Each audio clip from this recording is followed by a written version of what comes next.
forget. Some things mustn't be forgotten. The shadow hunting me. I must hurry. My name is Daniel. I live in London at Mayfair. What have I done? This is crazy. Don't forget. Don't forget. I must stop him. Focus. My name is... I am Daniel.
August 1839. I wish I could ask how much you remember.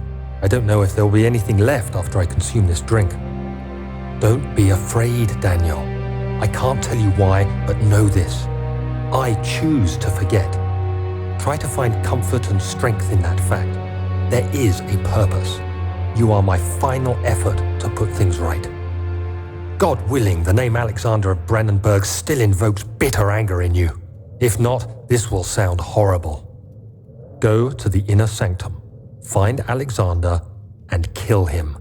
His body is old and weak, and yours, young and strong. He will be no match for you. One last thing. A shadow is following you. It's a living nightmare, breaking down reality. I have tried everything, and there is no way to fight back. You need to escape it as long as you can. Redeem us both, Daniel. Descend into the darkness where Alexander waits and murder him. Your former self, Daniel.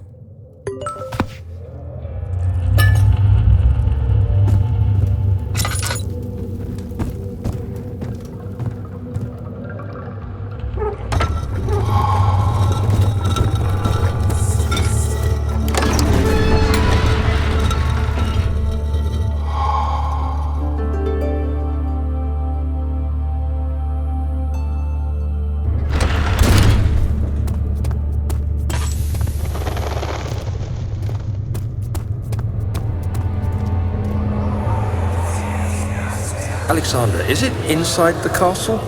In a manner of speaking. Come, bring the lamp. You've been to the refinery, have you not? I don't believe I have. Is it connected to the... what did you call it? The inner sanctum. My most precious chamber, Daniel. And it lies well beyond the refinery. In fact, it lies beneath the very stone of Brennenburg.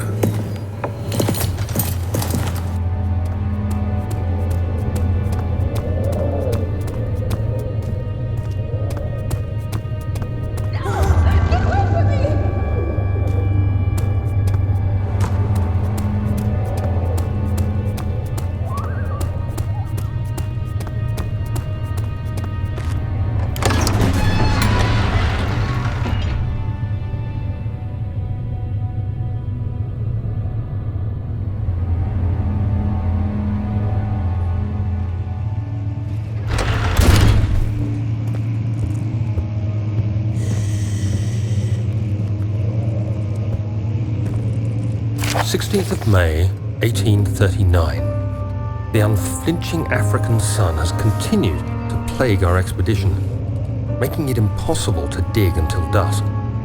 How Professor Herbert managed to find the location in these vast plains of nothingness remains a mystery to me. When I asked him about the tomb again, he told me about the legend of Tin Hanan, the mother of us all. An interesting story in its own right, but I can't help feeling there's more. Later that evening, we uncovered a passage beneath the dunes leading to a sand-covered stone structure. The professor was confident it was the tomb we sought and ordered the others to clear the way late into the dark, cold night. Tomorrow, I shall lead the men into the ancient structure, hoping to reach the burial chamber. No matter what the professor is keeping from me, the dig should yield something interesting to take back to London and the British Museum.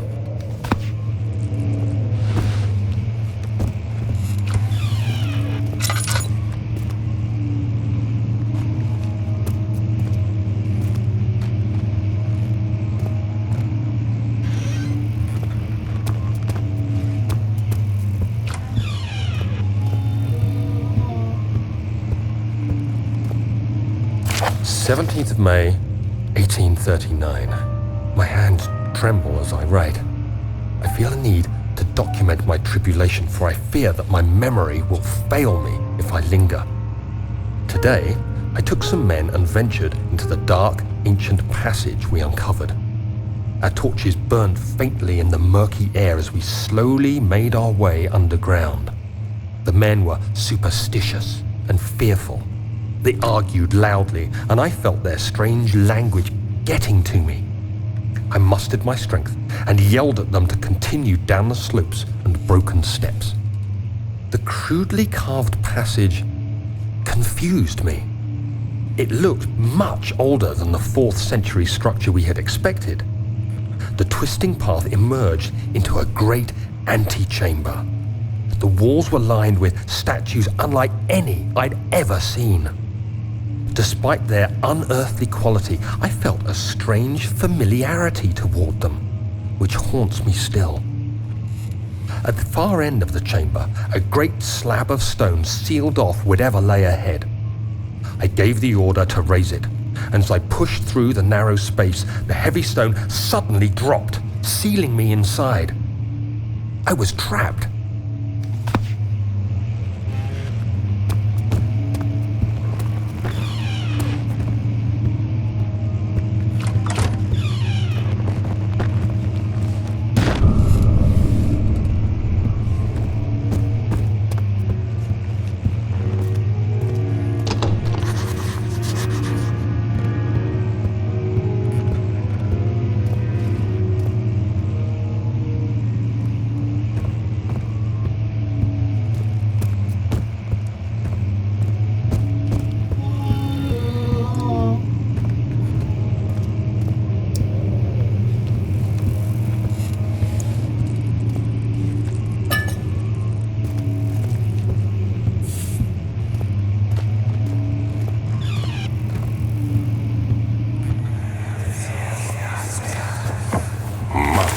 Is old and hasn't been tended to for centuries. When the shadow arrives, it won't take long until things start falling apart. We're just buying time anyway. Let's do what we can. There isn't much to be done about the wars. We should reinforce weak structures. The ground will tremble and there's a risk everything will cave in on us, especially downstairs. Here, and there. Let's get the servants working on it.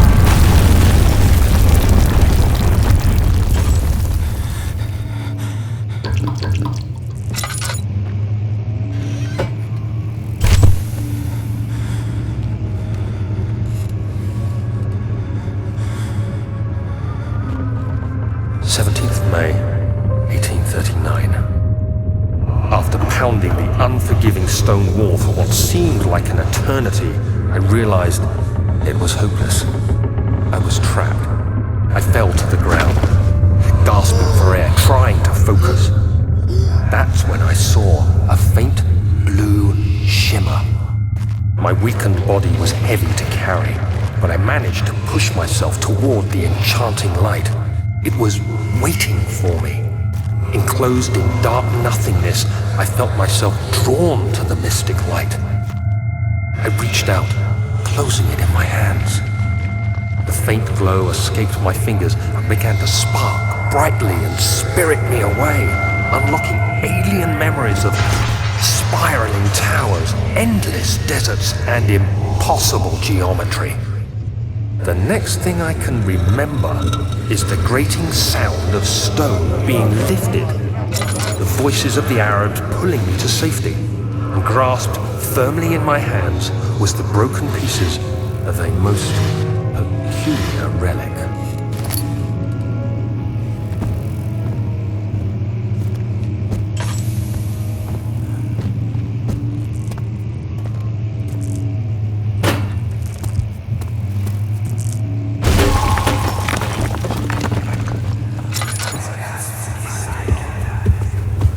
You have to be swift when you activate the first one. You hear that? If it stops, you'll have to start over. Isn't all this a bit excessive? You can never be too careful, Daniel.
us a lifetime!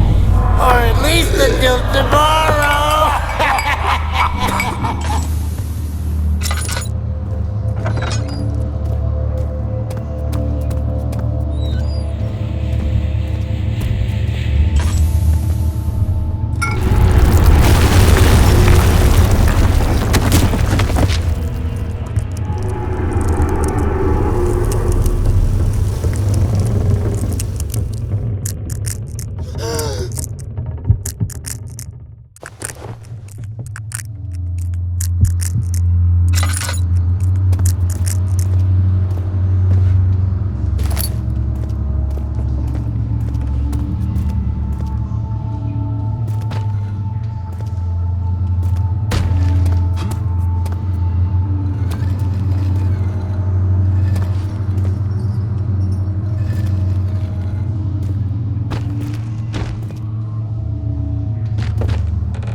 Happening. Oh, feels like my chest is going to burst. Oh. My God! Wilhelm, do something! Accept it. We're not getting out of here. How can you say that? Alexander, you piece of shit! Let us out of here!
should be more coop rats.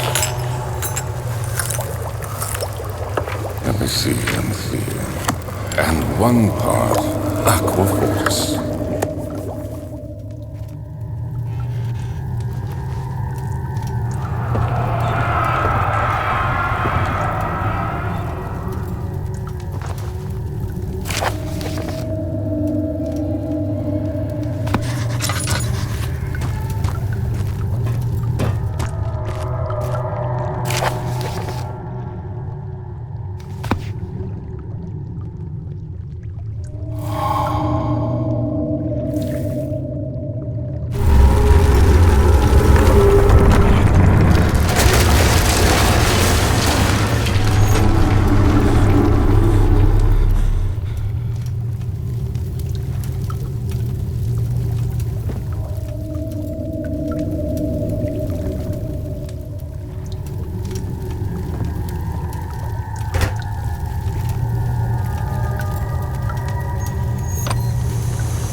dark in here. Yes, and there's a good reason for it. But you can light the lamp now if you wish. What's the reason? For the darkness, that is. Stay close. Be careful not to stray. What's the reason? Why is it so dark? Pay attention, Daniel. It's important that you keep going straight and make sure not to stray.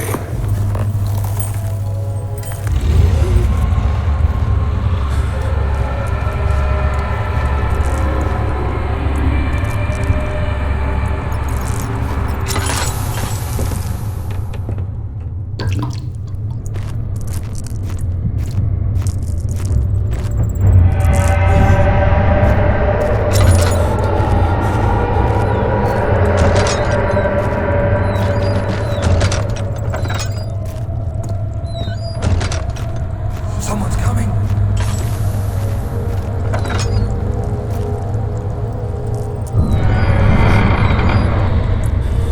22nd of June, 1839. It's been more than a month since my last entry. After the event inside the underground chamber in Algeria, Professor Herbert insisted I return to England. He said he didn't want to risk forfeiting the entire expedition lest I took a turn for the worse. An excessive decision, in retrospect. But I'm glad it turned out that way. I found my journal this morning in the haphazard collection of things brought home from Africa. Next to it lay the broken stone orb wrapped in cloth. I tried to assemble it, but couldn't. The pieces wouldn't fit together, as if they weren't from the same object. Could I have imagined it all? Was there ever a complete orb?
you have to offer.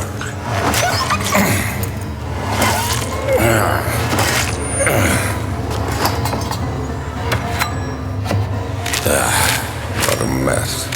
I should have sharpened the saw, but I can sense it. It's definitely there.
Journal.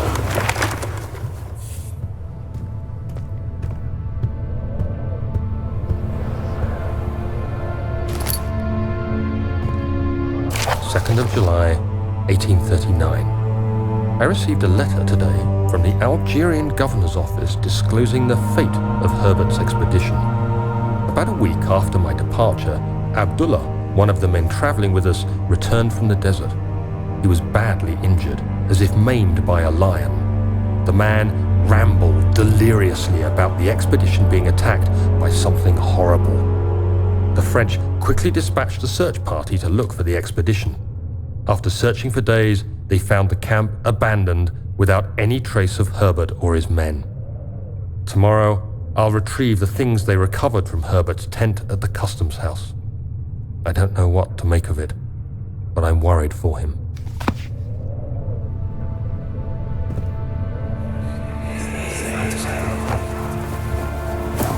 Daniel? What? Still having nightmares, I see. Yes, I can't shake them. They come every night. We'll put a stop to them. You'll see.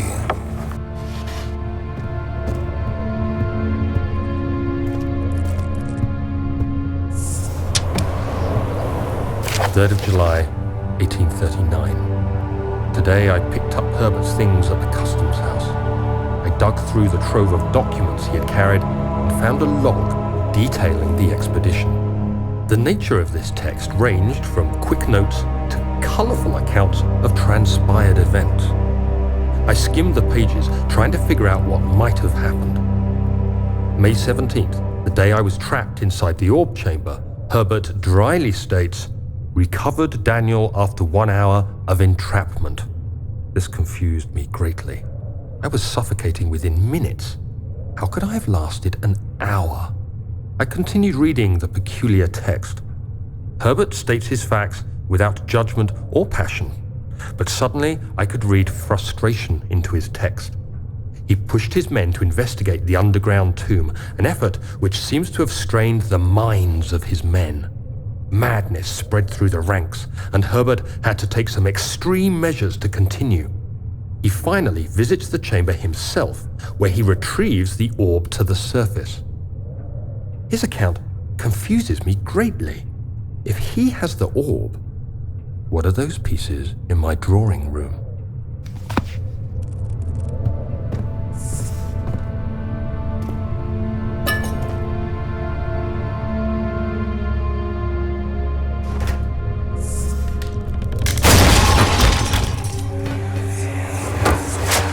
The key. Please, let it be here. 4th of July, 1839. It's done! The orb is assembled. I was awakened by an exhausting nightmare.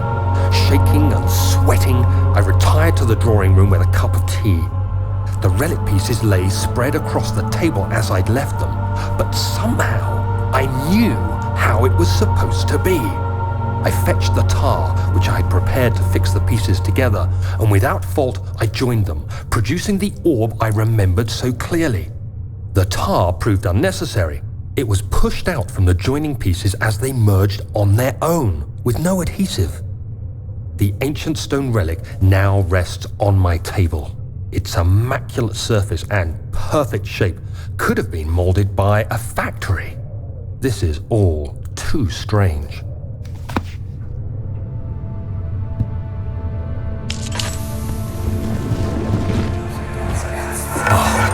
Thank God, there it is. I guess it is a good place to hide it then.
up your bag, Daniel.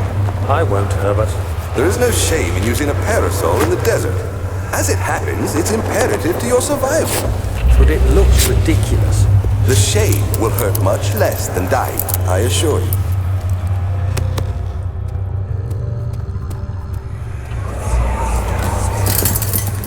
You have an ascending room. Will it take us to the inner sanctum?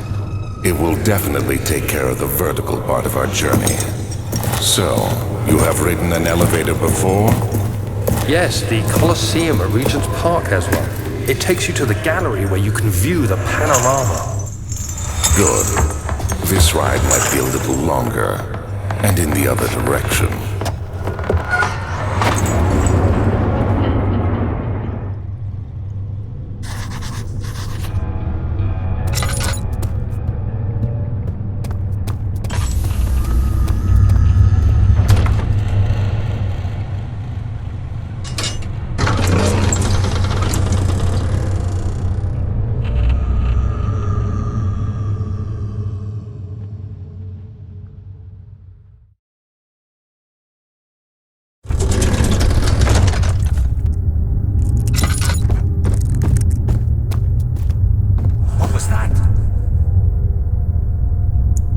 July 1839. Today I went to the university looking for answers.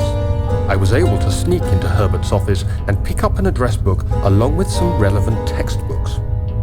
Professor Taylor at the Faculty of History was very helpful, and I managed to approach the subject of the orbs. The most interesting aspect was the prevalent trace they had left in our culture. The mythic orbs may, in fact, have inspired the globus cruciger, which so many royal regalia holds to this day. In ancient times, the orbs were held by priests as a symbol of the sun and its power. As I was leaving, I overheard a disturbing conversation. Sir William Smith, the geologist, was killed last night. Less than a fortnight had passed since I'd asked for his expertise. I know it's silly, but I can't help feeling responsible somehow.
July 1839. I've read every book I can find on the subject. While rich in legend and hearsay, my knowledge is lack for the insight I crave. I've sent letters to many in Herbert's address book and received answers of varying importance. Today, I got one which differed greatly from the others. From a baron in Prussia. He said nothing about the quaint stories of priests in underground temples. He didn't even mention them. He simply wrote, "I know. I can protect you. Come to Brennenburg Castle. Signed, Alexander." What am I to make of this? Protect me from what? Is someone after me? I looked up Brennenburg and traced it to the Prussian woods near the Baltic Sea. While being the least informative letter I've received, it causes me greatest distress and interest. As I write, my thoughts are drawn to my nightmares in which a most disturbing sound calls to me. A sound defying description. A voice from the void. The last few weeks have been awful, with so many sleepless nights dreading a repeat of those horrid dreams. Tomorrow, I shall visit my physician, Dr. Tate, in hope that he can provide me with sedatives to help me sleep.